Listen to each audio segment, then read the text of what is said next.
भारत में जीवनशैली से जुड़ी बीमारियां बनी सबसे बड़ी स्वास्थ्य चुनौती। Doctor B S. राजपूत। लखनऊ। भारत में जीवनशैली और गैर संक्रामक बीमारियों एनसीडीएस का बढ़ता बोझ देश की सार्वजनिक स्वास्थ्य व्यवस्था के लिए गंभीर चुनौती बन गया है। Social and economic sustainability research (SESR) foundation के स्पार्क हेल्थ डायलॉग में मुंबई के वरिष्ठ रीजनरेटिव मेडिसिन व स्टेम सेल विशेषज्ञ डॉक्टर बी.एस. राजपूत ने इन बीमारियों से निपटने के लिए प्रिवेंटिव हेल्थकेयर, अर्ली डायग्नोसिस और सेलुलर थेरेपी में निवेश की आवश्यकता पर जोर दिया। कार्यक्रम के मुख्य वक्ता डॉक्टर राजपूत ने बताया कि भारत तेजी से एपिडेमियोलॉजिकल ट्रांजिशन से गुजर रहा है, जहां संक्रामक रोगों की तुलना में क्रॉनिक बीमारियां अधिक बढ़ रही हैं।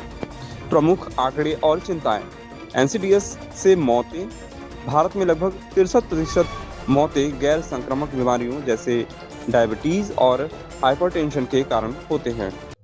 आज हम लोगों ने बेसिकली इस बात पर डिस्कस किया कि जो लाइफस्टाइल डिजीज़ेज़ हैं वो डे बाय डे बढ़ रही हैं और उसकी वजह से लोगों को जो भी ट्रबल हो रही है उसके स्टैंडर्ड ट्रीटमेंट ऑप्शंस जो हैं उनके अलावा न्यूअर ऑप्शंस ऑफ ट्रीटमेंट क्या हैं। और न्यूअर ऑप्शंस ऑफ ट्रीटमेंट में जो सबसे इम्पॉर्टेंट है वो है regenerative medicine and stem cell therapy.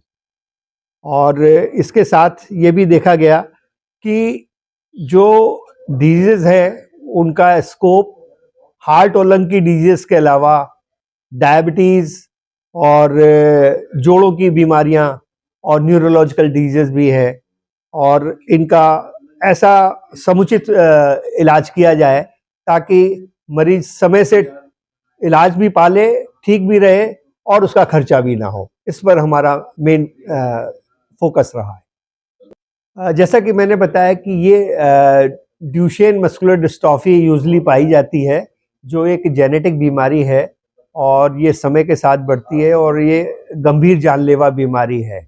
और इसमें जो आंकड़े हैं वो ये बताते हैं कि बच्चे 13 से 23 के बीच में ज़्यादातर अकाल मृत्यु को प्राप्त होते हैं।